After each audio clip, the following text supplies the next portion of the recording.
How's everyone doing? Welcome to the final episode of After the After Hours with your boy TraderPrad.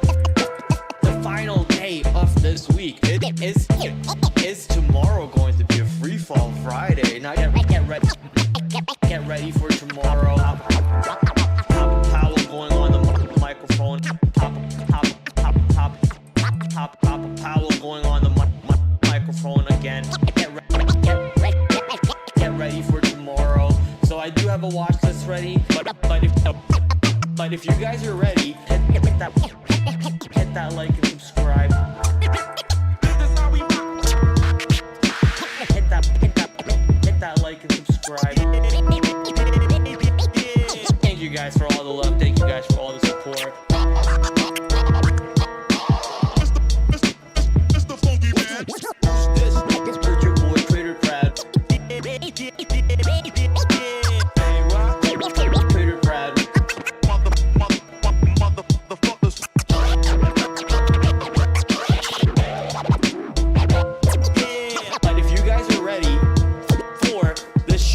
Started. Why don't we dive into the full screen and hit that like and subscribe.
Yo, what's up people? How's everyone doing? Welcome back. We are here Wednesday. I think it's a Wednesday, November 6th.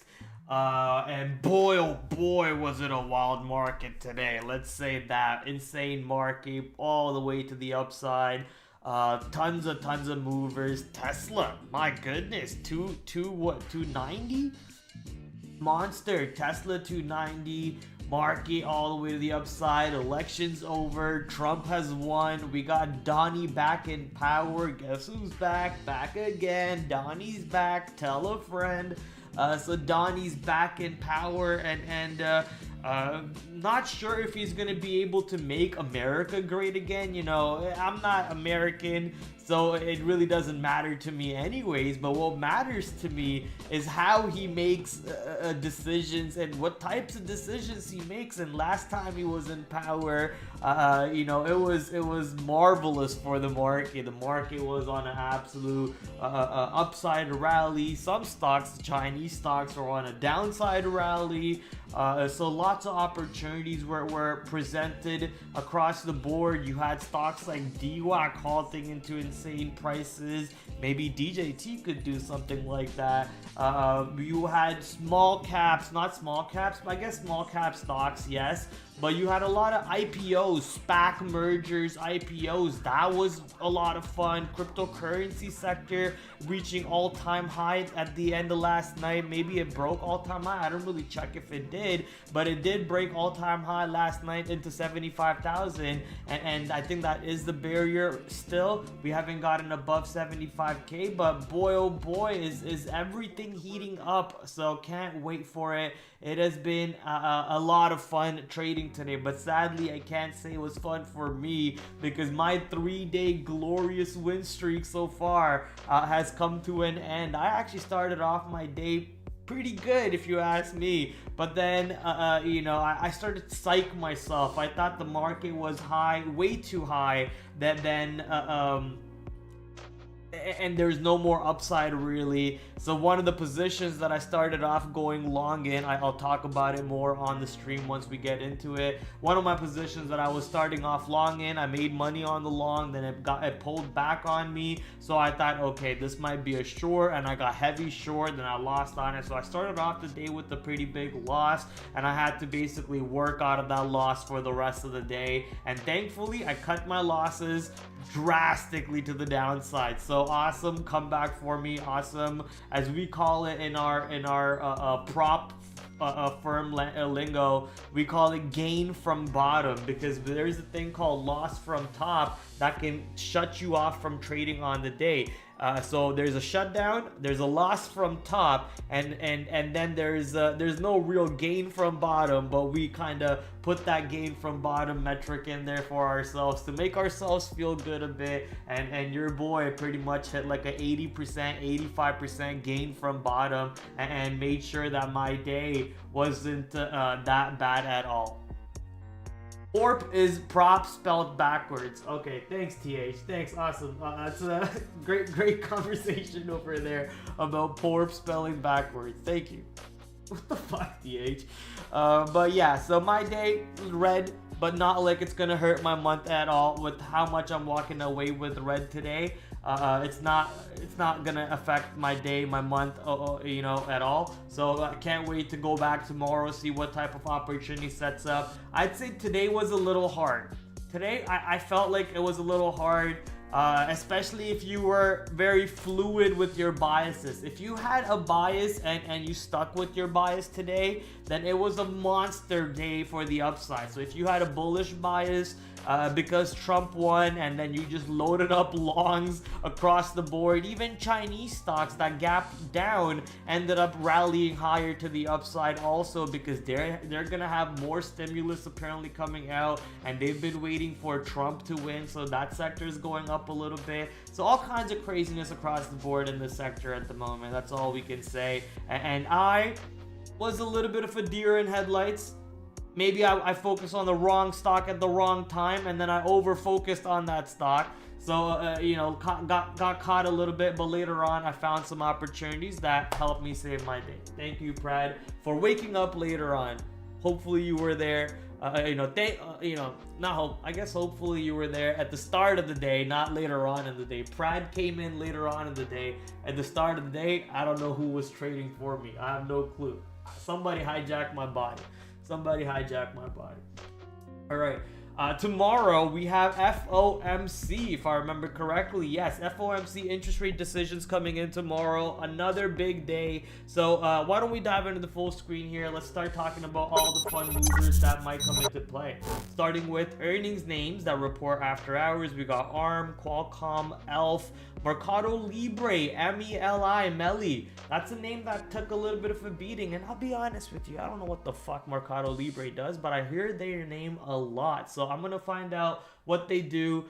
They look like they're an expensive stock because their ATR is $44 apparently. So we're gonna go find out what the price of the stock is. Is there any day trading opportunity on that one? Because apparently that one fell by quite a bit. IonQ, that's a big name to keep an eye on. Moderna, obviously, along with Datadog. Halliburton's, I've traded this name before, but I'm not sure I'm gonna really care about it too much tomorrow. If they do have a big gap up in the pre-market, then maybe I'll take a look at the earnings report and see if there's a play to be had, but not really too interested to cover the stock in the after hours over here for you guys, nor for myself. I'm just gonna see if it reports in the pre-market, then I'll kind of take a look at that stock. Some of the other stocks over here from today's not today, but this week's earnings watch list: Celsius, Supermicro, LUMN, Palantir. Is there anything else that I'm missing? I kind of looked at WYNN, but I said no. Let's ignore Win and not really caring about that one too much. I also ignored HIMS. If anyone wants me to take a look at any names, feel free to put it in the chat. Oh, by the way, about that. If anyone wants me to take a specific look at a specific stock, make sure to put it in the chat. We also have stocks like cryptocurrency names. JP Morgan also on the watch list. The Trump election has taken JP Morgan to insane new heights. Monster heights on JP Morgan, all-time high. Let's go. Happy birthday, Miss V, if you're watching. It's Miss V's birthday today? Really? Okay, let's give her a call. Let's give her a call. Let's see. Let's see if she even answers. What's the time in Russia right now, chat?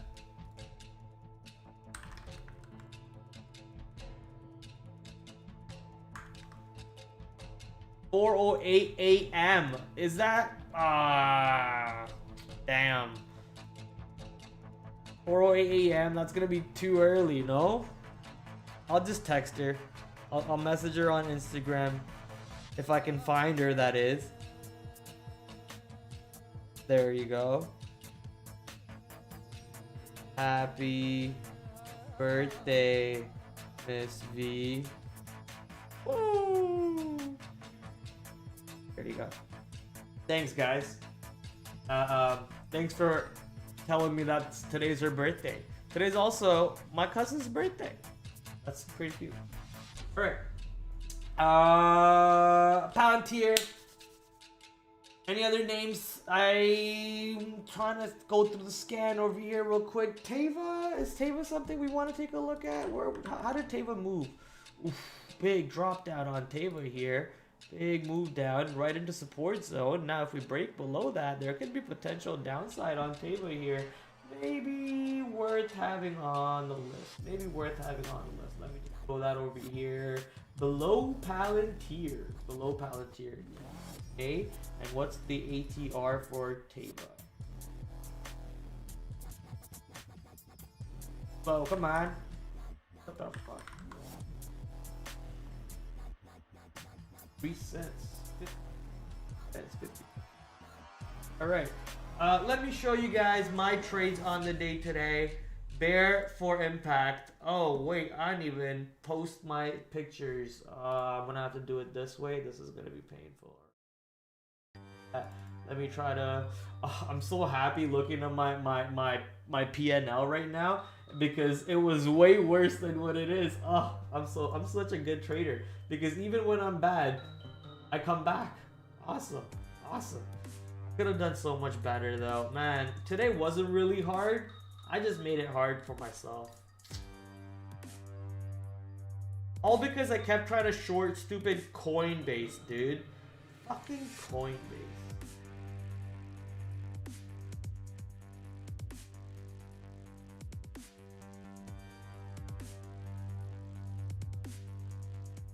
Alright.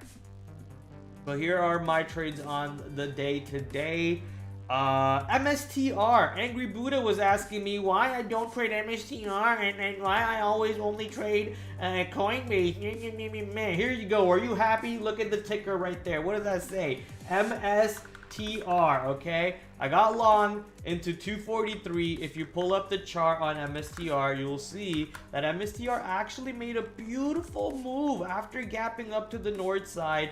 MSTR pulls all the way back into yesterday's high, exactly yesterday's high. Today's low just a little bit shy, what, $1 or so below yesterday's high, bouncing off of also yesterday's VWAP. So gets bought up off of yesterday's VWAP, gets bought up off of yesterday's high, and then rallies right back into today's open. Sadly, according to my exit rules, I get stopped out right into 250 area, and boom, I take my profit and I walk away. Nice little $7 winner or so on there. So I got long 243.50s and I got out 250 or so on MSTR. Beautiful, right up. Boy, oh boy, would that have been a way better winner had I actually had a bigger share size, so I could, you know, maybe tier myself out instead of just one in and one out. So sadly, that is that for MSTR. SONN, this one was, oh boy, what a trade. This one could have been easily very bad, but thankfully I had the right stops. So this is a small cap stock, gapped up in pre-market. I was looking at this $9 area that the stock was clearly rejecting every pop. Every time it halts down, opens back up and rallies into 9 and then fails around 9. So I'm thinking, all right, let's try to have some orders into $9 ready. The stock goes into 9. The very next candle, the very next minute, basically, it breaks 9, goes into 940, and immediately gets stuffed back down. Big volume comes in, and sellers just pile this position down. I guess that should have been the indication that I need to hold this trade longer, but I cover most of my size into that big volume candle, and then I'm looking to hold some size for a bigger move, which I actually do manage to hold for a little bit of a bigger move. I don't think I would have been able to hold for this little $1 pop that the stock had, so I possibly would have gotten stopped out here somewhere, but you know, potentially getting back in and then looking to hold the stock for the whole day move, because boy, oh boy, SONN went, what, $4, $3 to close the day, $3.73, and I was basically short $9. So that's a 57% retracement right there for me to play with, but sadly I only got about, how much did I get out of it? I got about 22%, so left a lot of money on the table. This one helped my day out quite a bit also. TQQQs, basically the QQQ long, but just better liquidity. I'm able to take more share sizes, and I'm able to you know, scalp easier on the way up without having to worry about you know, how much do I need to cross out on the Qs and so on. So getting long TQQs as Qs break basically its intraday high, I'm getting long on the 3 times leverage intraday high, and then I'm able to catch a nice little scalp on this one. Nvidia, try long a couple times and I don't really catch it, but later on in the day, as we take out 145, I catch that long into 146 on Nvidia there. I try a short on Reddit, but it just doesn't look right after I get in. We get the flush, and then it starts holding right back above VWAP, and holding above VWAP really well. So I'm not liking what I'm seeing over here. I punched out. Thankfully, where I punched out was like the last minute where the stock was giving you a chance to basically get out for flat. After that, you would have had to get out for a loss on this position based on how I entered into this position. So I kind of got lucky over there. I had exactly 1 minute or less than 1 minute right as I punched out. The stock said, we're gonna launch up from there, and I think Reddit actually had a monster reversal day from that point. Let's go see. Yeah, boom, from that reversal actually went all the way back to high a day, and you never got that price again. So I got quite lucky over there on that out. Reddit. DJT, you know, I found it hard to play this one today because of how volatile and whippy it was, back and forth, halting, back and forth, all kinds of places. So for my current skill set, I said, fuck this. I'm not going to really focus on this one. I'm going to go focus on Amazon instead. So that's where most of the issues really come from to start my day with. Ignore these stupid dark pool candles that my broker shows you. But started off the day with a long. I'm able to ride that 200 long basically into 201, 201.20, which is the all-time high. The stock has a little bit of a double top on a 1 minute chart. I know, 1 minute chart, really, Prad, come on, you need to zoom out a little bit. But I'm playing really momentum right off the open, right? I'm trying to read the tape, I'm trying to play momentum, and I see the stock show me a little bit of a double top over here. Very clear stuffing down action from 201.20, which is the all-time high. We know Papa Bezos was looking to sell. We know he sold last time exactly when the stock was at 200 this week or the week before that when it reported earnings. So we know, after knowing all of these things, I'm going, okay, maybe this is a short. The market's up quite a bit. No other stocks are really gapping up this way. For example, Apple, Microsoft, and all the other ones, they're not really, ripping like Amazon, Tesla, and so on. So maybe there isn't really that big of an upside move left. We got all of the upside in the pre-market, and now Bezos is going to sell again over here. We might go down. So I flipped my mind instantly from a long to a short, and I held that short way too long than I needed to, and I basically took a beating on this position to start my day instead of focusing on, Tesla shorting 290 or focusing on maybe DJT off the open. I focused on Amazon, so that kind of got me beat up. But later on, Amazon gave you a very simple all-time high breakout. If you just were patient enough to take the all-time high breakout, it was a very simple all-time high breakout. It even pulled back right into the previous all-time high. Let's go to a better looking chart here. Even pulled back into the previous all-time high right there on the 5-minute chart. You can see how we get the breakout on this candle, the very next candle low exactly about the previous all-time high, which is 201.20. This low is 201.12. So bouncing off of the previous all-time high and then rallying dollars to the upside. So you could have very easily just taken that and not really made this trade overcomplicated like the way I did for yourself. So little points to note, journal notes out there for you guys to potentially understand the mentality that went behind. I thought there was just way too much noise in my head. I got my manager talking about his ideas. I got my own ideas. Everyone, he's talking about shorting Tesla and shorting Nvidia off the open. I'm having a little bit of a FOMO now for not being in those trades. I'm thinking that, okay, maybe the right direction is to the downside, so maybe I have to go short Amazon now because I missed the short on Nvidia and Tesla. So now I'm playing emotion. I'm not playing setup. I'm playing tilt. I'm just punching randomly. After having a good winner getting stopped out, I'm instantly flipping short. Within the very next 2 minutes, I flipped short over there after having my winner stopped out. Winner stopped out, right? Boom, boom, boom. Winner, winner, winner. Chicken dinner. Chicken dinner no longer. That gets stopped out. I'm still a winner to start my day. Instantly, 1 candle, 2 candle, boom, heavy short, and hold that way too long against me and take a nice little beating for no reason. So just tilt right off the open. So I said, okay, take a breather, step back, let's just take a breather, go play some games. So I opened up Discord, I played Farmville Discord, and just chilled out for a bit, took a breather, chilled out for a bit, and then I was able to find trades like MSTR, SONN, and so on. Coinbase was a piece of shit, just insane rally all day. I just can't understand how, I guess, yeah, okay, Trump won, and cryptocurrencies are at all-time high near 75K. I get it. But Coinbase is struggling.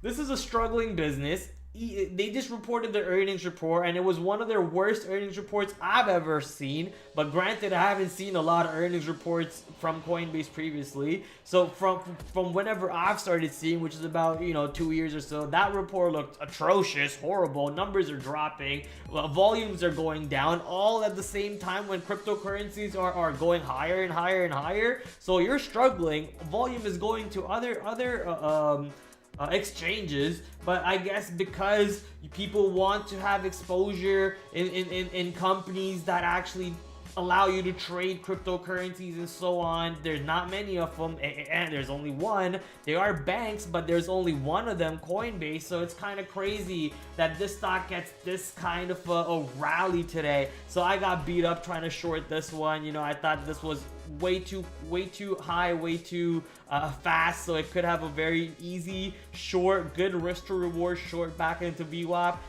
I was wrong, took a beating. I tried that one more time, it worked. Then I tried it one more time, it didn't work, lost again. So big loss on Coinbase trying to short it. The easiest trade honestly on Coinbase today was obviously to join the trend. If you were looking to join the trend, the only way in my opinion that you could have caught this trade as a day trader is to wait for the pullback into this last month's high. If you see how the stock rallied off the open, I should say pre-market rally, off the open rally, that is, how fucking high is that? bar. That bar is a $6 bar. $6 5-minute opening candle bar on Coinbase, while its ATR is $10. Okay, so basically $6 opening candle high to low over there, $7 opening candle high to low. At that point, you know, it's ridiculous to play the opening range 5-minute candle high breakout. I was looking for that, but the candle high is ridiculous. What you could look for is a pullback and a hold above today's open and a hold above last month's high. If we're successfully holding these two areas, this pocket of zone for me, which the stock clearly does, moves into exactly today's open and then bounces off of today's open, and then it tries to hold around last month's high. It does so successfully, reclaims the 9 EMA on the 5-minute chart, and then just successfully holds the 9 EMA on the 5-minute chart all the way up to 2:50 p.m. in the day, all the way up to 2:50 p.m. So that is absolute systematic buying, programmatic buying, programmized buying, and algo just buying up as many shares as they can constantly on every interval of the time. They create these type of moving averages. It's a programmed buying, this constant. Now the question is, are they there tomorrow for any type of a bullish action on the market? So it looks like Bitcoin actually got above 75k into 76,500. Okay, so crypto actually moving higher. I thought 75k was the highest, but Bitcoin did manage to go to $76,509 today. If Bitcoin continues to look bullish the way it is so far, and we continue rallying higher and higher, stocks like MicroStrategy, Coinbase, IBIT, all are going to be continued to be on watch. So watching to see if a dip into today's VWAP gets bought up or not. If today's VWAP gets respected, I think you can look for some sort of an easy long on Coinbase over there. But just based off of their most recent earnings report, I mean, it was absolutely horrible. So I'm not really bullish on this stock at all. I will gladly be ready to short the stock, but right now it's on a heater. So maybe you're gonna have to let it go on a streak right now. What is the stock's not ATR, sorry.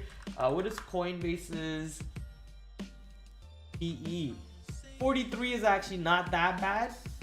Victor's also in the house. Victor, what's up, Victor? Victor saying coin was my best percentage winner. I am long coin. Yes, if you were long coin going into today, obviously you are loving it. Pa-da-pa-pa-pa. McDonald's, don't sue me. Thank you. So Coinbase, if you were long into this one, you're loving it, especially after that earnings report. You were probably scared a little bit after that earnings report, but boy, oh boy, are you loving this MicroStrategy, Bitcoin, Coinbase move if you're in that industry. Also, shout out to Angry Buddha, Mr. Irresponsibly Long MicroStrategy man. All right, let's go to, I want to delete all of these. God damn it, I have way too many. Let's go to ARM. ARM reported earnings today after hours. This is a semiconductor name. Why did they report red or what? Looks like they're actually reporting green, but ARM is making a move to the downside with the initial pop up first, I'm guessing, with the initial pop up first, and then a wiggle back and forth, wiggle, and then pushing back to the downside over here in the after hours for ARM. Let's bring in Benzinga to take a look at the earnings report.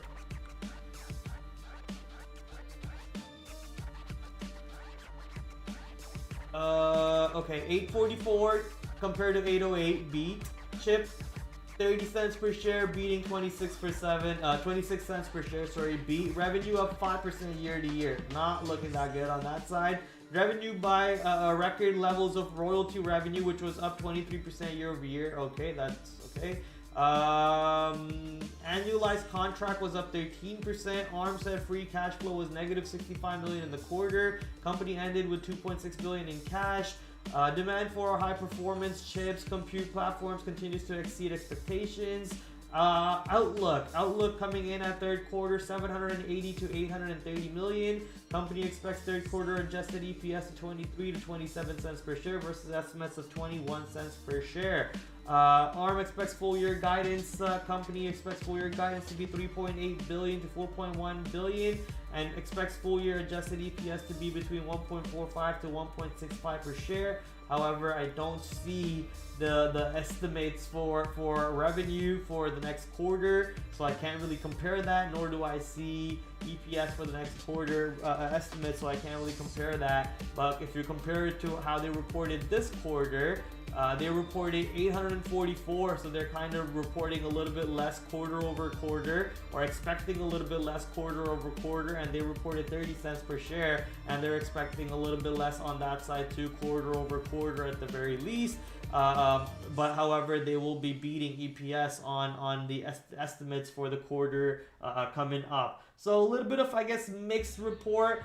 They are growing for the most part, but the overall revenue growth is only 5%. Not the best for one of the biggest semiconductor names out there. You would want to see maybe at least in the double digit. I want to say at least in the 30-40% at the way that at the way that Nvidia, SMCI, and everybody else in the semiconductor worlds are reporting growth. I guess maybe I shouldn't say everybody else, because AMD, Marvell, all of them are kind of only doing 20%, right? They're not all Nvidia. There could only be one Nvidia. So, something to keep an eye out there for. But ARM pretty much supplies the whole world with chips, so I'm expecting more than 5% revenue growth year over year. So maybe that's why the market didn't really like what they saw, and sadly pushing it down a little bit in the after hours. However, that push wasn't too substantial, so maybe there would be a little bit of a dip buy opportunities at some point tomorrow. Some levels at a quick glance that stands out would be this last month's low at 132.80, 133 or so. Potentially some buying opportunities over there. Any pops, if we see selling into pops, this after hour action is very back and forth, if you ask me, for me to really have a read on it. I would really need to see how the stock reacts to the earnings anchored VWAP around 140, also around where today's low is. So if we're not really able to reclaim earnings anchored VWAP and today's low around 141, then is it even a long anymore? Let's say it pops up, right? You see the stock going up in the pre-market, the stock opens up, but we're simply not able to hold above 140 to 141 area tomorrow at all for the first 15-30 minutes, then it's almost a no-brainer. Look for shorts only. But if, let's say, the stock is actually holding above today's low 140 and looking clean above 140, clean like a whistle above 140, then it's potentially an easy long from there on. We do have a little bit of a peak low over here at 137, which is what I talked about earlier. You also have this 132.80, which was the last month's low, also mentioned by that blue marker or that purple marker if I remember correctly. Also notice how the 200-day moving average, which the stock is actually holding beautifully at the moment, the 200-day moving average right around $131 on ARM. So if I'm looking in a direction, it's most likely to the upside. Possibly a name to even put into the portfolio with the great Trump rally in play. We got the stock market in game mode again. You know that roaring kitty meme where he tweeted him being back in position, game on position. That's the market right now. Market is in game on mode, an absolute rally mode. So you want to buy up good positions at cheap prices. So if ARM wants to go down into 130, 135 and go into the 200-day moving average, that's a company I wouldn't mind dollar cost averaging all the way back down to $50 from the 200-day moving average. This is not financial advice, but look, I'm looking to start having a portfolio of stocks once again. Last time I had a portfolio of stocks, I did pretty decent on it, and I'm looking to join that party. Sadly, Palantir 55, man. I had 1230 at Palantir. Fuck. Hopefully I don't make that mistake on SoFi, chat. Hopefully I don't make that same mistake on SoFi. Go, SoFi. Go, go, go, go. Head so good she on honor roll. Go, go, go, go. Man, trading is so tough. Been going sideways for 3 months, says Crystal Ball. Yeah, you know what? I'll tell you what. I've been going sideways for a year straight. I've been going sideways for actually 2 years straight. My first year of trading was amazing because that was COVID and that was profitable. And you know, no matter what you touched, you made money on it. But obviously, I didn't know what the hell I was doing back then. You know, I got put onto the stupid YouTube show. I had to pretend I knew what I was doing. I don't know what the hell I was doing. And then eventually, now I'm in an office where I actually get to learn how to trade. And even then, I make stupid mistakes. You know, it's just such a hard business. But you know, when you actually start cracking the code, you know, you start going into the matrix, like how I traded Palantir yesterday. When you actually get into the matrix and you start having the feeling, I have a feeling that I'm going to be a good trader, right? You have this feeling just flowing through your bones, and you just have you're in the flow state and you're just killing it. All of those years of pain, all of that sideways, all of that 0 month is paying off for it, okay? So just gotta stick through it. If you are going sideways, it's much better than going downwards, all right? Because it's much harder to get out of a hole than it is to get out of a flat. If you're just stuck around being flat, around zero, you make money one day, you give it back the next day. You make money one day, you give it back the next day. That's actually like in a very small percentile of traders who actually can even manage to do that, because most traders, the statistics are what, 90% of traders lose 90% of the money in 90 days. So even if you are able to crack that little code to get to that point where you're just fluctuating sideways and at zero, shout out to you. Pat yourself on the back, because achieving that is not easy. I know what I'm talking about when I say that, because all of this year basically I've had to fluctuate around zero. I'd make money 1 month, I'd lose money the next month, I'd make money 1 month, I'd lose money the next month. So I just have to keep fluctuating around zero. But now it's finally starting to crack the code a little bit. Now I'm actually, you know, understanding the structures and everything else. So it takes time, man. It takes time. So just gotta stick through it.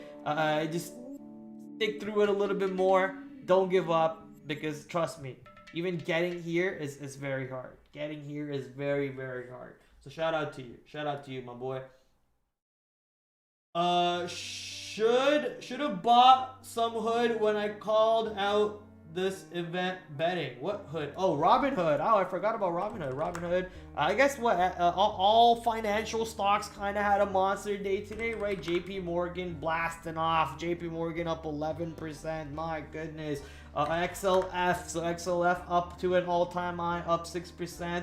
Wells Fargo, Bank of America, you name it. All of these stocks went up to the north side. They all love Big Daddy Donnie. So shout out to Donnie for coming back to power.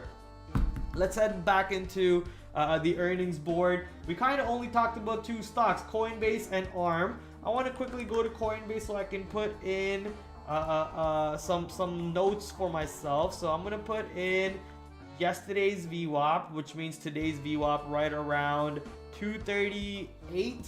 So let's say 240.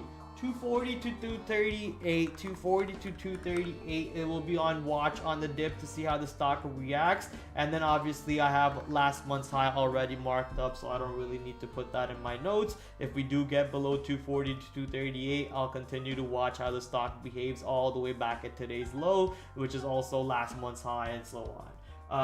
ARM, we kind of talked about ARM under over 140 for me, with giving room all the way up to 141. Qualcomm, monster move on Qualcomm to the upside. Big Daddy Dieter, shout out to Big Daddy Dieter, everybody. Put claps in the chat. Put claps in the chat for Dieter for finally getting green on Qualcomm. Let's zoom out a little bit and make fun of this guy. Where did you buy Qualcomm?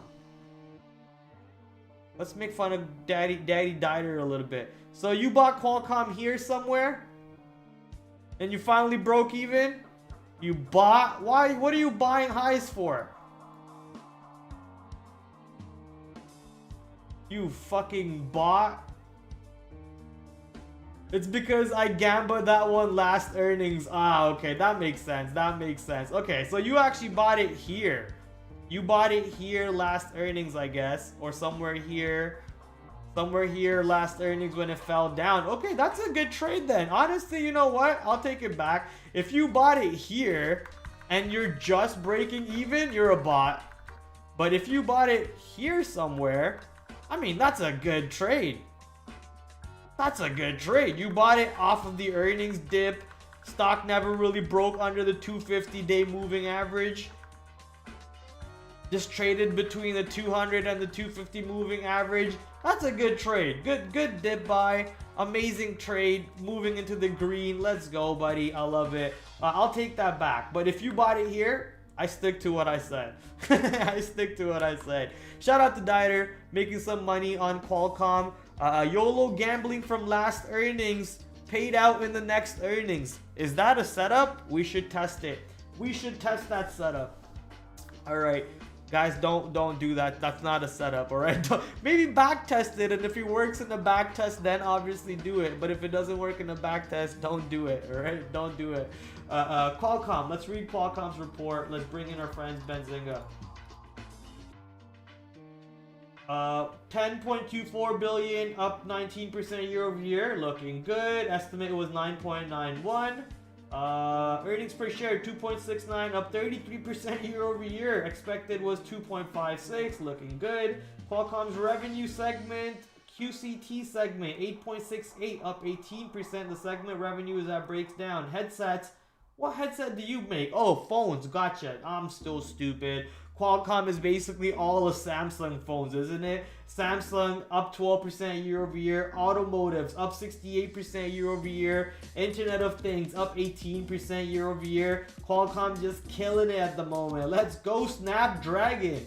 Qualcomm automotive segment notched the 5th consecutive record for the quarterly revenue. Looking great. Segment revenue was up 21% year over year. What? QTL, whatever that means. We are pleased to conclude the fiscal year strong, up 30%. We are excited about recent production announcement at Snapdragon Summit.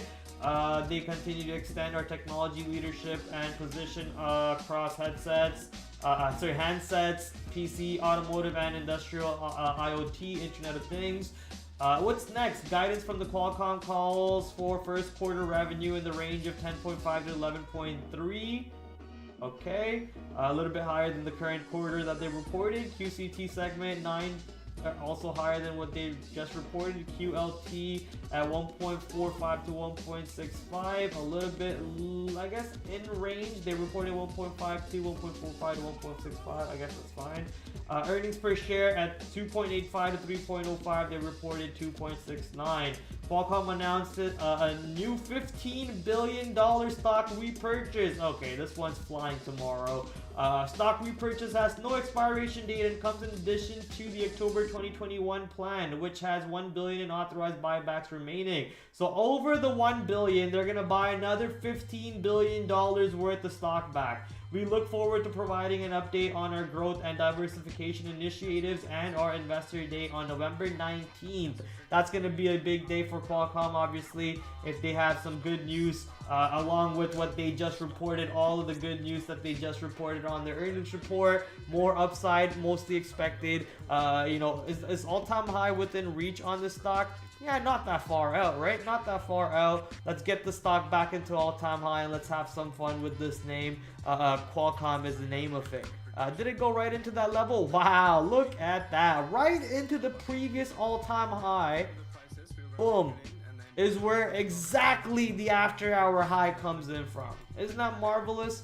Isn't that crazy how stocks work like that? So I guess at this point, it's a very easy level that you're keeping an eye on. How does 194 play if we push into it? 194 to 195. Is the stock able to hold above 194, 195? Does it open into 194, 195? Lots of questions around these prices. And then if it obviously gives you the answer, if it's holding above it, it's a very easy answer. If it's holding below it, it's a very easy answer. But if we're somewhere in the no man's land in the middle, then you're gonna have to wait a little bit, wait for the stock to open and a bunch of other variables to play out. How does a 5-minute chart look? Is it look bullish? Are we holding above VWAP? Is it holding above earnings VWAP? Earnings VWAP right now is actually a barrier. So you're looking at a bunch of variables over there as the stock plays out. Pre-market, usually a very good indicator.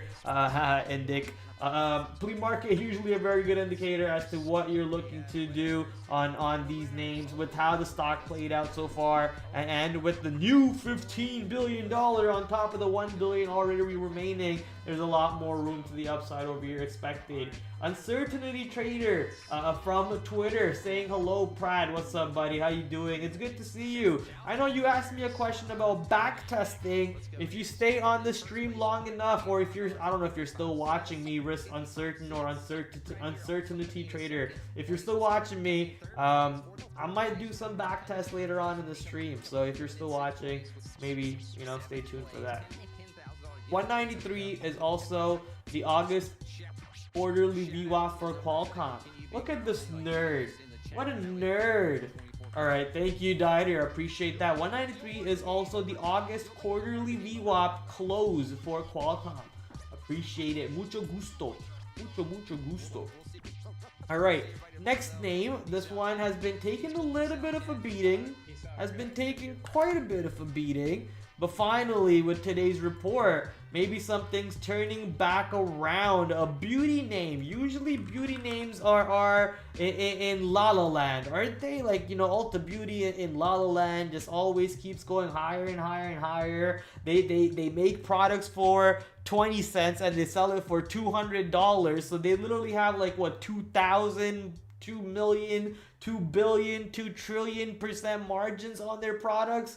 And it's just mind-blowing, right? And women just love to I guess we shouldn't say that. We kind of make women have these products on them at all times, right? We're at blame for it, man. Come on, we're at blame for it. But you know, these products just infinite. It's a free money glitch for these companies. They basically sell, I think it's like, what, whale jizz? They sell whale jizz, if I'm not wrong. I might be like correct in a way. If I remember correctly, I remember seeing a YouTube video about this, about how fragrances and products of these way are formed. Maybe I'm just watching some bullshit Joe Rogan theory over here and just spreading misinformation. This is Joe Rogan, the podcast.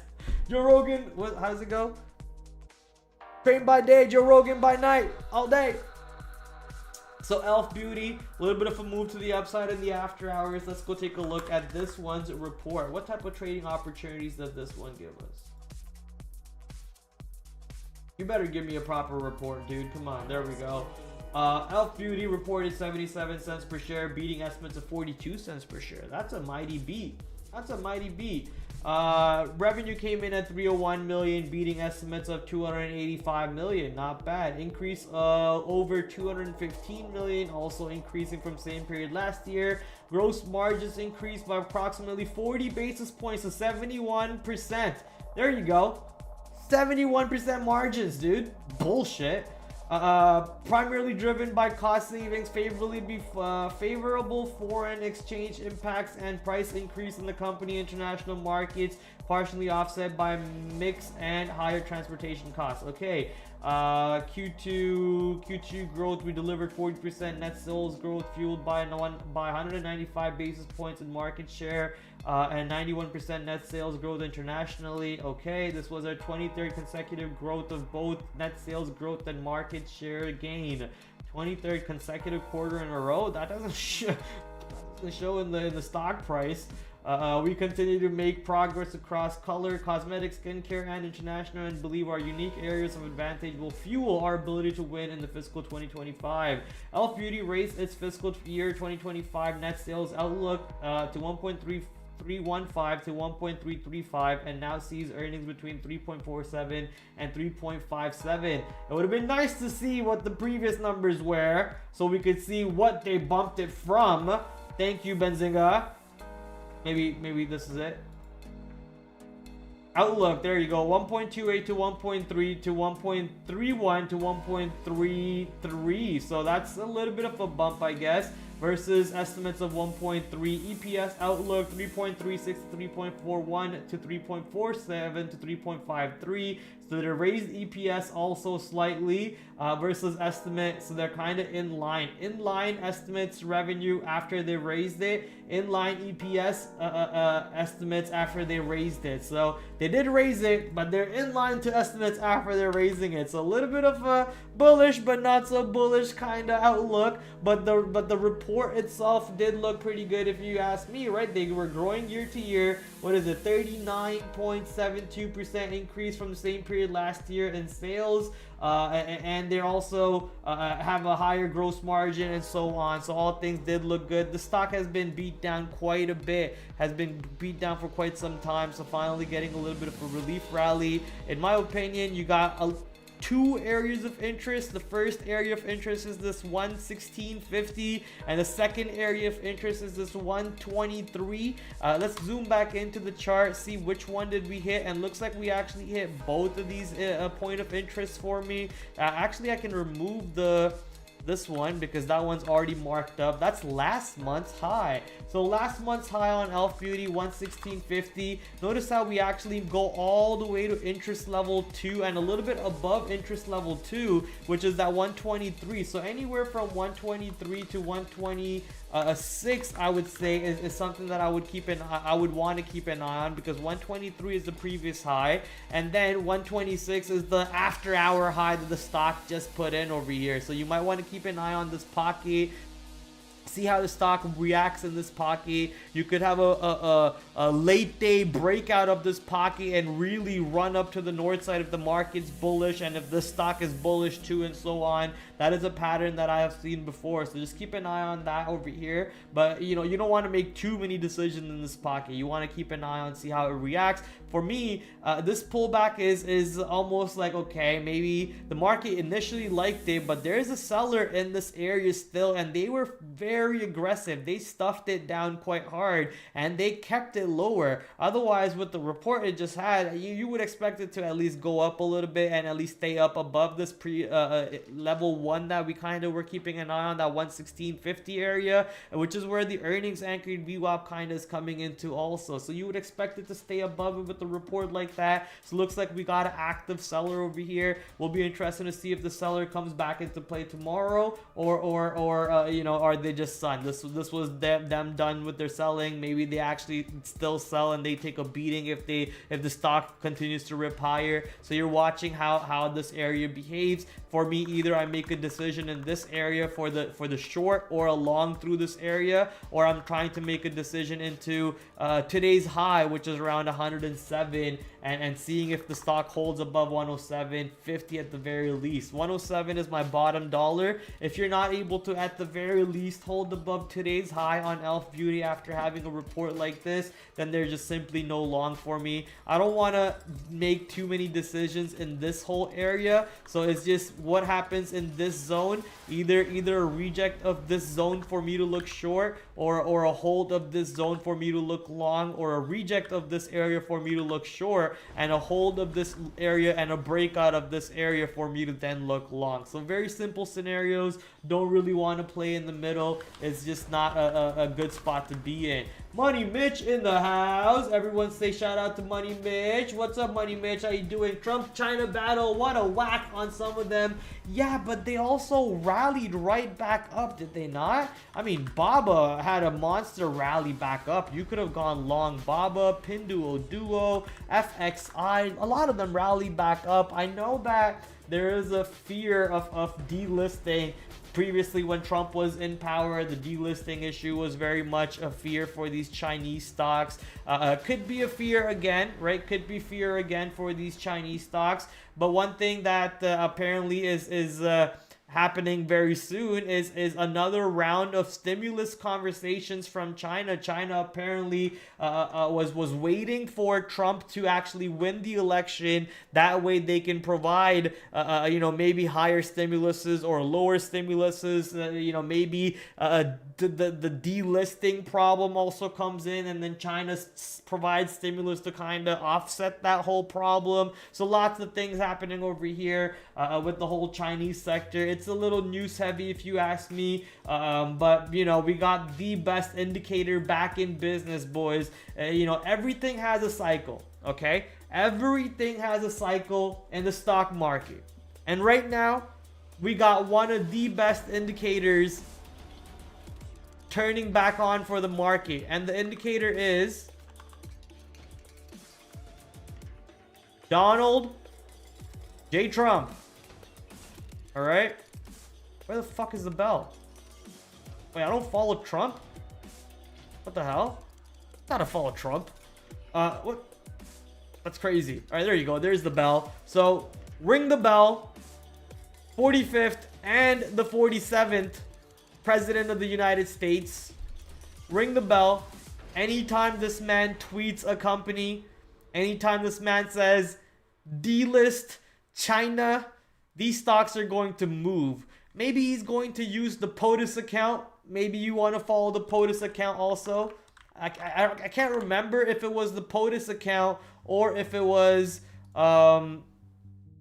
I don't want to follow this guy. I'll wait for this guy to leave and then I'll follow the account, right? So I think it was the POTUS account, if I remember correctly, that I used to set the alerts to. But you want to set an alert. This is one of the best indicators that has just been turned back on. If he says anything about China delisting, you gotta instantly pull up a Chinese stock, maybe even just go to the Chinese ETF and look for the trading opportunities over there. But as Money Mitch has just mentioned, a lot of move to the downside today for most of them. Most of them popped down in the pre-market. Let's go to another stock that reported today after hours. Its name is AppLovin. AppLovin going into an all-time high here. What price is that? That price is $219 to the dot, and that would be indeed a new all-time high. Wow. Okay, this stock has been on a heater, man. Wow, $50 to 200 and what now? Come on, are we kidding? What does this company do? They just make apps, random bullshit apps. What? What the hell do you do?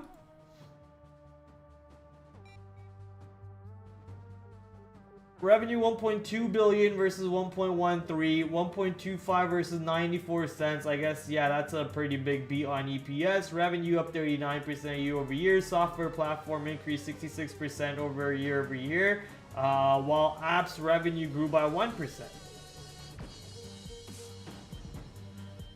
What? Total revenue grew by 39, but apps revenue grew by 1%. Cash flow was at 551 million in the quarter. Free cash flow came in at 545 million. AppLovin ended the quarter with 568 million in cash. AppLovin board increased. Company's repurchased to 2 billion. Company said it now has 2.3 billion remaining under the buyback. Company expects to fund future repurchases with free cash flow. We had another fantastic quarter, blah, blah, blah, blah, blah. Models continues to improve through self-learning. And more importantly, this quarter, from technology enhancements by our engineering team, as we continue to improve our models, our advertising partners are also able to successfully spend at a greater scale. Okay. The company said, so you're basically fucking Facebook 2.0. That's the only way you make money is ads on your apps. AppLovin expects fourth quarter revenue to be in the range of 1.24 billion to 1.26. The company expects fourth quarter EBITDA to be between 740 million to 760 million. Stock went up 28% at the time of the report to 216. Obviously went up all the way to the high of $219. What do you do, my friend? Please tell me. Let's just go to Grok.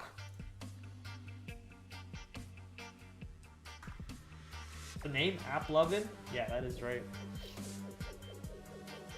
Mobile technology sector focused on providing solutions for the app developers to market, monetize, analyze, and grow their mobile applications. Here's a breakdown: mobile advertising and marketing, mobile monetization and analytics, content strategy, technology and AI expansion partners.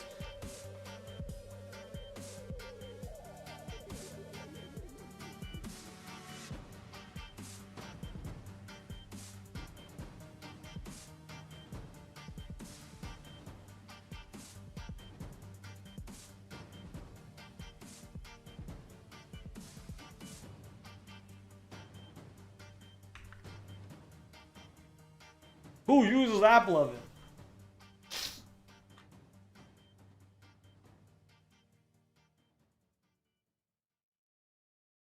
Okay, this is what I thought. So this is exactly where all of my mind was going to, and that is now. There you go. So most of those ads that you see in mobile games, I think these guys are at fault for that. These guys are at fault for that. If that's the case, I hate this company. I hate AppLovin. Not like I actually, use mobile games or have ads like that or anything. I don't game on mobile anymore. I haven't gamed on mobile in actually years now if I think about it. But I remember how annoying those pesky little ads were, okay? So AppLovin, I hate you if this is what you do. Overall, we just care about how the stock is moving into a new all-time high. So there's some very easy scenarios that could play out. I'm not going to expect a gap close from 216 to 176, but if the stock does pull back and hold the earnings anchored VWAP, which is currently at $210, a pullback from 219, 216 to 210, 200, and the stock holds this 210, 200 area, it's not a whole area. Either you hold 210 or you hold 200, and then you move sharply away from these prices. You should not stay below 200 much longer. Like you shouldn't stay below 200 at all, honestly. So you should just kind of tap that and run away. This little peak low is actually 211.30. So the earnings anchored VWAP is 210. And then I'm just throwing 200 out there as a psychological significant level, and then below 200 you have today's low at today's high at 177 to keep an eye out. So AppLovin, 3 levels to the downside to keep an eye on. The stock has a pretty bullish reaction so far. Let's see if that reaction continues. Does it keep rallying in the pre-market? Does it just keep going higher and higher and higher? Lots of questions left over here for AppLovin. Meli, Mercado Libre, ooh, big move down on Meli, Mercado Libre. One of my most favorite persons to follow on the stock market actually tweeted about Mercado Libre. So let's actually go read his tweet to see what he says. Okay, that's quite a bit. In the past, events like the one-time tax liability in Q1 2024 initially triggered a negative reaction, but ultimately provided insignificantly offering valuable long-term entry point, fulfillment, and logistics. The company has invested heavily in expanding the logistics infrastructure, including opening Brazil, Mexico, credit card portfolios. So this is basically, in short, long Meli. This is a one-of-one Casco and Amazon playbook, economies of scale. So Mercado Libre, I'm not even sure what they do, I'll be honest with you. But Mercado Libre, retail, investment retail, basically Costco and Amazon of, I guess, Brazil and Mexico of some sorts. But I have to read this at my own time. This is something that I'll have to read on my own time. But this is a big company, right? This is $1,000 company. They just reported their earnings.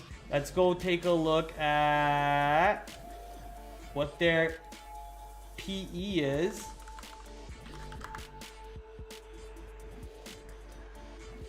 $76. All right, for a $1,000 company, I guess that kind of makes sense. Market cap 1.7 billion. Float is only 57 million shares outstanding, 46 million float. Okay, that's spicy. Okay, I guess that makes sense. Kind of like in the Chicago, not Chicago, sorry, CMG realm, when CMG was only, you know, $1,000, and was it more than 1,000? I can't remember if it was. I think it was more than 1,000 at one point, right? So CMG realm over there, but Melly kind of now obviously taking a little bit of a beating after hours. But as my good friend Short Bear, I shouldn't say friend, he doesn't even know I exist probably. But as one of my mentors, Short Bear apparently is bullish, so I'm gonna have to do a little bit more research on this company. Honestly, might not even trade the stock as a day trade tomorrow, but we'll have to keep an eye on this $1,000, $2,000 name pulling back into. Apparently, I've charted this name before, surprisingly enough. So we have some levels over here to keep an eye on, and looks like the stock actually bounced off of some of the levels that I have drawn out previously in the past. I mean, I'm not surprised by that. They are the Prad lines, so not surprised by that. But Melly, just wanted to bring this one on watch for you guys. Not something that I'm actually going to be looking to day trade at all. Ion Q reported today after hours. How did this stock do? Oh, wow, what a boring move after hours. Come on, Ion Q. I would have expected a little bit more action on this one, a little bit meat on the bone for this trade. Looks like it didn't really do too much. It went lower, but then it got bought right back up. Looks like $40, $14.50. Has a little bit of a buyer at the moment in the after hours. We'll see if the pre-market area has the very same buying action right into that zone, and the stock just kind of bounces off of this. If it does, maybe just more back and forth in this range and boring deadbeat action, at which point we got better names to keep an eye on, and potentially Ion Q not the name to keep an eye on. Wow, that just happened.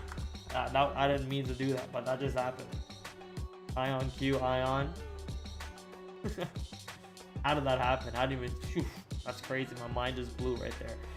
Next stock, but these ones actually report earnings tomorrow, sadly, pre-market, so can't really plan for them too much, other than the fact that, you know, we got some levels to keep an eye on, which is the most recent low that came in today. A lot of healthcare stocks, I guess, went down a little bit with Trump winning, with Trump Daddy taking that victory. Some of the XLV healthcare stocks all pushing down. XLV actually went higher and then pushed back down. Okay, never mind. But mRNA making the start to the downside and then going back higher.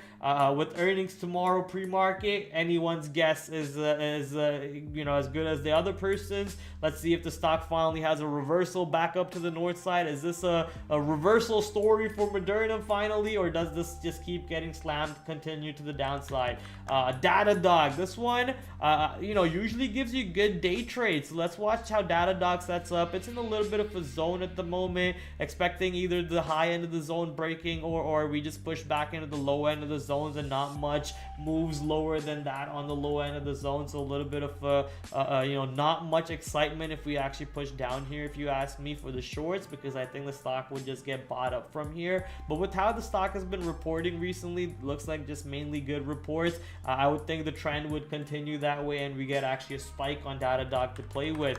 LUMN, a stock that actually reported earnings and went absolutely crazy. This stock could continue squeezing a little bit longer and set up for a monster short coming up in the next few days. So this one's got to be on watch for you intraday traders, especially if you're a small cap day trader. I'm not sure if LUMN is seen as a small cap. Is it a small cap? Okay, not a small cap at all. It's very much a real company. Market cap is 9 billion. Never mind. Okay, so you know, it's very much a real company, but why is it at such a low price? But you know, I guess it's rallying at the moment to the high side. Watching this one, obviously, LUMN could potentially set up for a little bit of a monster short eventually very soon. SMCI. Small rally on SMCI today to the upside from the $20 area, but you know, the numbers just don't add up for SMCI right now to go long, so I just stayed away. I guess if you are looking for a day trade, as long as the stock continues to stay above 20, there is a long for you to find. And on dips, if you start seeing 20 getting loose and 20 breaking, there could be more downside on this position as we start getting into fear of potentially delisting and all kinds of other craziness on SMCI. So watching that one, shorting pops and watching if the dips get bought up for the longs. If dips don't get bought up on SMCI, I want to continue looking short on that name. CELH. So I was talking about this one for potentially some sort of a swing trade, but you know, it actually looks like it had a bad report, right? Surprise, surprise. I had a bad report. Reported 0 cents per share EPS. Could not even report 2 cents per share. Revenue missing against estimates. Let's go take a look a little bit more about CELH as to how they actually reported, because I didn't actually read the report when they came out. So flat EPS, missing EPS. This is a 99.67% decrease from the same period last year, which is 30 cents per share. Company reported quarterly sales of 265.7 million, which missed the analyst estimates of 26.7 million. This is a 30% decrease of sales from the same period last year. Now, tell me, is this really a company that is showing you that they have 40% more favorability among youth, which is what they had an independent research do? Come on, man. Bullshit. That's when the stock had that news catalyst, and it kind of broke the downtrend, and it broke up to the north side. And then what did it do after that? It just went right back down. My guess is somebody needed an exit liquidity, and they created this bullshit report about you know, them being 40% more favorable in the people that they surveyed into, and they got the pop, and they just kind of, that's the most exit liquidity they got out of it, and I'm sure they didn't really get out of that at all. So this stock kind of got beat down over here. Missing revenue, missing EPS, not growing year to year, not growing quarter to quarter, not looking good for me. But at the moment though, this is a classic fail break of 2 lows over here in one day on CELH. If we get like maybe another fail break a low over here, this could actually set up for a little bit of a swing trade back into $35, back into even the 200-day moving average over the next year or two. I'm not saying it's got to take that long, but if you want to play for that long period of a swing trade investment, even you know, this could be one of the names. This is setting up in a technical way. We got a fail break of the most recent lows, fail break of the 52-week lows, and if for me, I want to see a little bit more test of these 52-week lows. I'm also okay with having the stock now getting back into this range and holding in this range. If you're holding in this range, as I mentioned previously, I'm okay being late. I can take, what is this? What price is this right here? That is 36. I'm okay being $6 late to the game, but if I'm right to the game, I get to capture, what is it? I get to capture still $30-40 from it. And maybe I'll be risking a little bit more than some of you guys who might be getting it right now. That's fine. I'd rather be late and right than be early and wrong. Right? I'd rather be late and right than be early and wrong. So CELH setting up for some sort of a potential fun opportunity, but as a day trade, you know, just watching how previous lows behave. Today's low, previous low, exactly the same. $31 to $30 potentially acting as a barrier on CELH tomorrow. Keeping a watch on that one. Palantir monster day 2 did not even have a chance to go into yesterday's earnings VWAP. Yesterday's VWAP or the earnings VWAP. It just moved into yesterday's high, bounced sharply from yesterday's high. Let's go to the 1-minute chart and show you how sharp that bounce was. Moved to yesterday's high, bounced off that yesterday's high immediately. It was so sharp that you can see a big candle for the 1 minute. You need to go for like the 1-second chart, 30-second chart to really see how sharp this move was. So lots of buying momentum coming in from exactly yesterday's high for Palantir, and an insane rally for day 2, up 8% today. Shout out to Palantir, hats off to Palantir. Obviously watching this for some sort of a day 3 opportunity, watching today's anchored VWAP, watching yesterday's anchored VWAP, seeing how the stock behaves at both of these levels, watching today's low, which is also yesterday's high, to see if supports show up over there. Well, and then obviously the stock needs to get below today's VWAP for us to push into that low. And if we push into that low, I'm expecting that low to give you a very easy long one more time. So Palantir, potentially one of the highest priority names tomorrow, especially with how it's moving right now. Monster breakouts on Palantir. Teva, it's kind of basic, simple, under over $17. Either the stock stays above 17 or it gets below 17. When it gets below 17, there could be a little bit of a short play, but until then, I'm not really interested. So you could potentially set an alert on Teva somewhere into $17. And if it does break below 17, I'd say that there is a day 2 trade, an easy money, no-brainer day 2 short on TEVA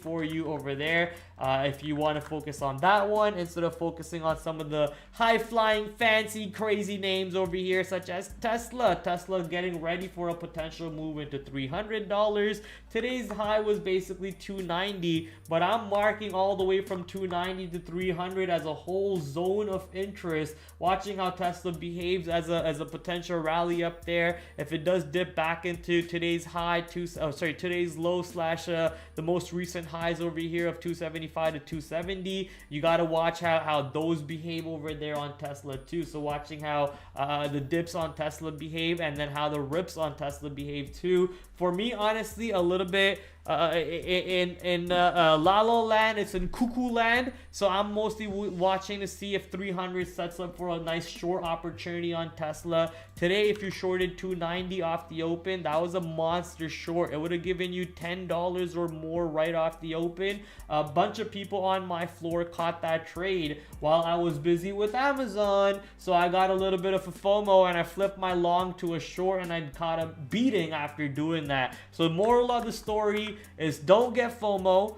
Don't trade other people's trade. Trade your trade and focus on your variables, right? Focus on your variables. DJT slammed back down from that 55 zone in the after hours, going into $33. DJT super volatile. You could say $30 is the point of interest, but with how DJT is playing, I'd say it's the $29, $28. That's the point of interest. Waiting for the dips to see if they get respected again. Very much in play name, potentially going to be in play for the next few days. Very much in play sectors, which is basically the Trump trade, the election trade sector. Very much in play for the next few days. We got stocks like ENPH, FSLR, all of them getting slammed back down and actually having a little bit of a relief rally today. All of these stocks could get slammed right back down to the south side tomorrow after rejecting today's high. So you want to potentially watch. I'm actually going to put in ENPH on my watch list. ENPH, I want to see today's high coming into play, and if we reject today's high, $77.80 to $78, I want to short the shit out of this position and have a free ride back to the downside. You know, this one's going to have a lot of problem with Trump victory, with Trump daddy in power not looking good. I think some other names that were going down with Trump winning, I can't remember off the bat, but let's go to the one that are going higher with Trump winning. JPM. How does JPM behave off of today's anchored VWAP? Today is a big volume day for JPM. Monster RVol taking the overall sector to the high side. So this is a big candle. How does today's VWAP behave on JPM? How does today's high behave on JPM? If you're seeing a little bit of a struggle into 248, potentially you could find an easy short. Look how JPM reacts when it finds an even dollar barrier. That even dollar barrier for multiple days was 228 before we actually broke out into a new all-time high. JPM could very easily keep giving you multiple days of rejection into 248, into 250. So watching how that sets up if we go into today's high, if we go into today's VWAP and bounce off of today's VWAP. I would love to catch a ride from today's VWAP, which says 243. So from 243 into 250, that would be a monster ride for me to be into on JPM. So let's see if Donnie boy can give us that opportunity. Nvidia, another name to keep on watch, making a new all-time high on Nvidia today into 146.50. So basically you could say under over 140. Today's VWAP is actually 144.50, so under over 140, maybe too low at this point on Nvidia. But watching Nvidia, I don't really have any concrete levels on Nvidia. I'm just going to be playing off the chart, watching how the 5-minute chart looks. Do we have any clear supports being formed on the 5 minutes, any clear resistance being formed on the 5-minute chart? And then I'm just going to be playing patterns off that. Bull flag break high, bear flag break short, cup and handle. So basic patterns. I'm just going to be looking to play basic patterns on that side. Amazon, monster breakout on Amazon. Finally, we get above $200. No more Bezos selling, at least not for now. So no more Bezos selling, at least not for now. Amazon breaking higher by quite a bit. Watching this one for sure, without a doubt. Pullbacks into today's VWAP somewhere into 204.50 to 205. Watching pullbacks into today's VWAP for Amazon. And then if we sadly don't hold that area, then the very simple, the previous all-time high 201.20 to 201 on pullbacks to see if they get respected on AMZN. You can also watch Meta and you know, some of the other large cap names like Apple, Microsoft, some of the laggard names. Apple red today, Microsoft barely up. I guess you should not say barely, it's up 2%. Google, all right, some of the other names, some of the laggard names in the big tech, because the most loved ones at the moment were Tesla and Nvidia. So you could potentially see some catching up for Apple, for Microsoft, for Meta, and so on. So no wrong in watching them, but for me, I'm just going to watch the ones that are, you know, heavily favored, because Tesla could go to 300 and set up for the best short you could find tomorrow at 300. So I would much rather be focusing on Tesla at that point, right? Pretty simple on that side. QQQ with the all-time high today. Yeah, okay, I just want to make sure I'm not wrong. QQQ at the all-time high today. Let's see if the previous all-time high, which is 503.52, if I remember correctly. Yeah, 503.52. Can the previous all-time high show you some buying on the QQQ S&P 500? Easy breakout. You can see how the previous all-time high was exactly today's low. If QQQ dips into today's VWAP or today's low, I would gladly wait to see how that reaction plays out. 585 is today's low. And IWM, monster breakout on IWM, as expected, into a new 52-week high on IWM, almost at all-time high again. Almost at all-time high for IWM. This is actually an interesting level right here, right there.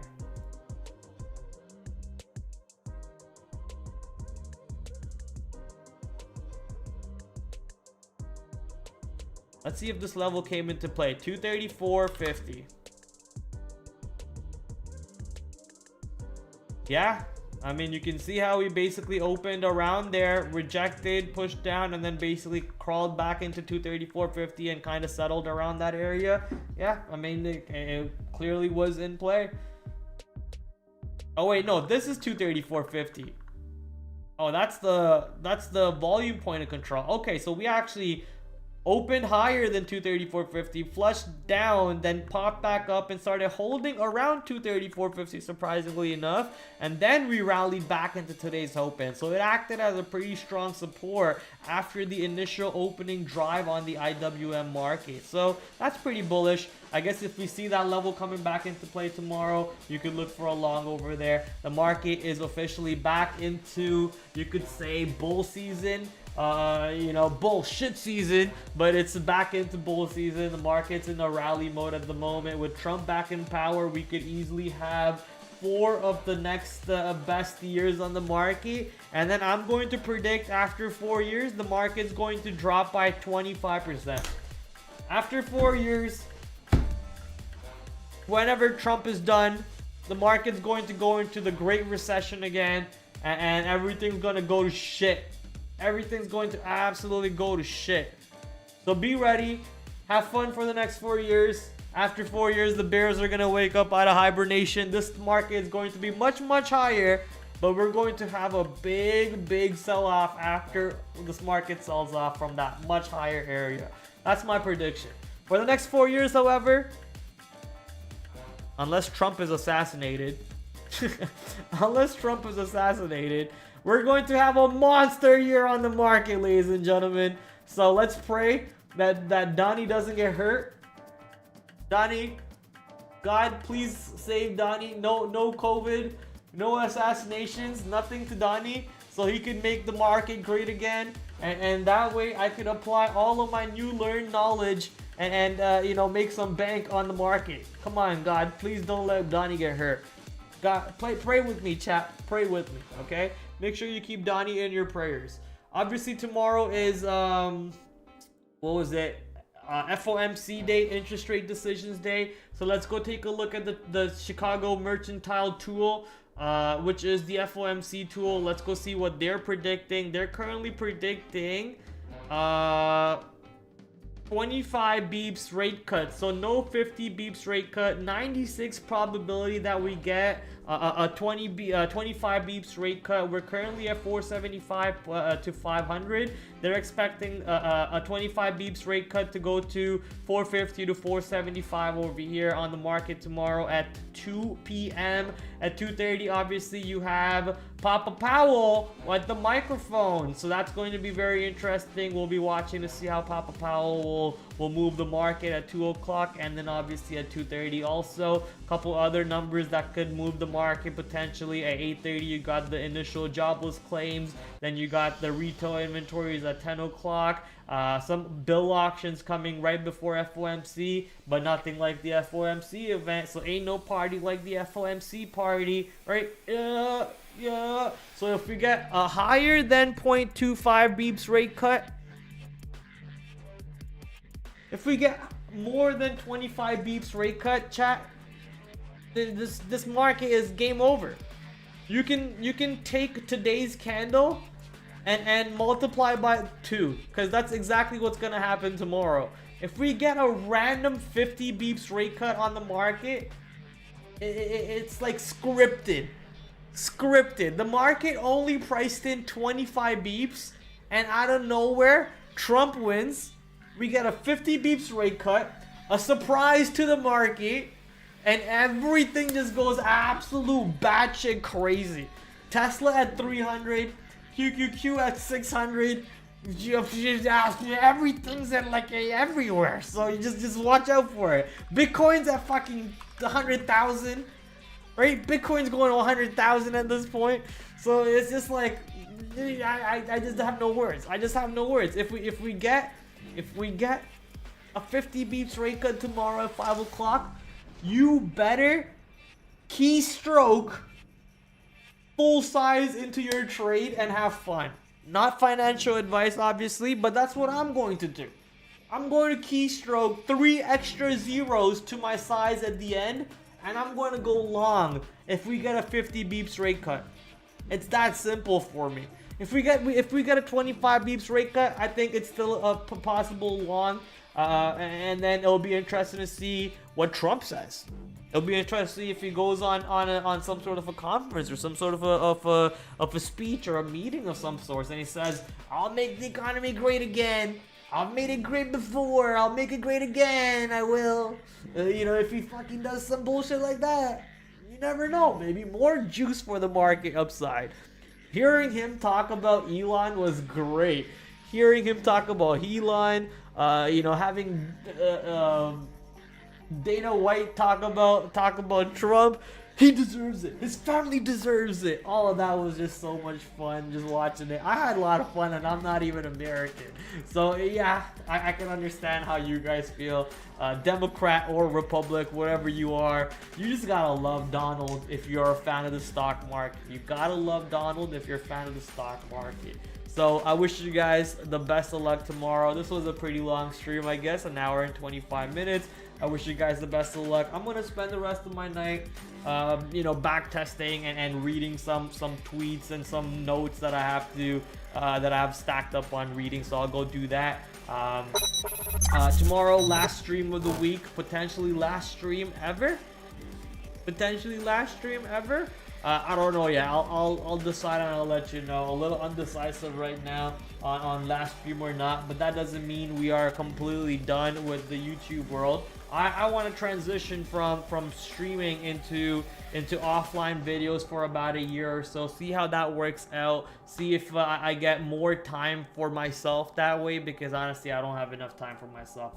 This thing sucks up a lot of my time. The problem is I ramble a lot when I'm streaming, right? I ramble a lot when I'm streaming. If I'm just recording myself talking about my watch list, talking about my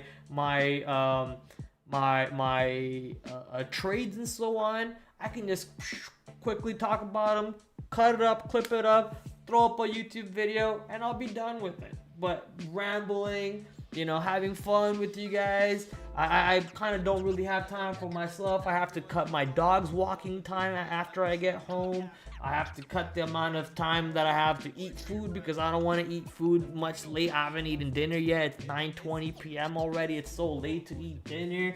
So the amount of sacrifices I've done for about a year, just so I can stream at the time that I stream, which also doesn't really get me the views that I want to aim for. So nothing really adds up, and all it's done is kind of taking a toll on my own self over here. So taking a toll on my body, taking a toll on my health, my mental health, my well-being. So I think I wanna move to offline form where I'll post a video every day of my watch list and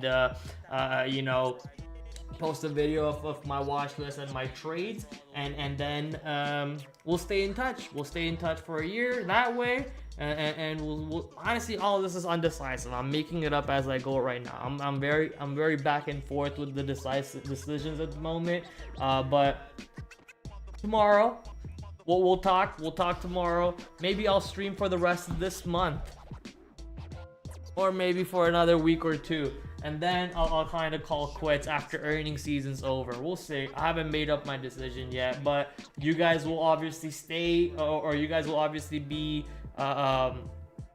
posted with all my decisions, as long as you're following me on all my social media, Instagram, all that other fun stuff. The Linktree page, go check out the Linktree page. It has my affiliate sponsors: Flash Research, Trade Ideas, Traders Inc, Benzinga. Shout out to all my affiliate sponsors, and then obviously go follow me on Twitter and all that fun stuff. That way you're up to date as to when I go live next. Catch you guys tomorrow. TraderPrad out. Adios.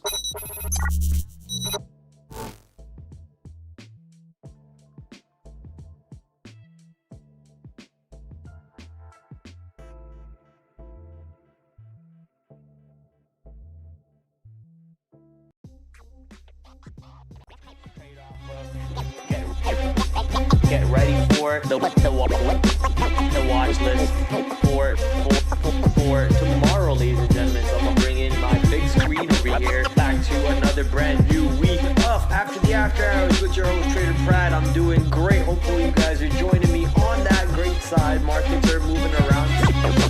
Might just be a risk on type of day, so let's see what happens. 8 o'clock tomorrow. As you guys know, we do the stream Monday to Thursday, 8 p.m. Shout out to my affiliate sponsors: Benzinga, Trade Ideas, the #1 scanner to go to, Traders Inc. Promo code down below, promo code PRAD15 to get 15% off. I will catch you guys tomorrow, 8 o'clock, same time, same place. Until then, TraderPrad out. Adios.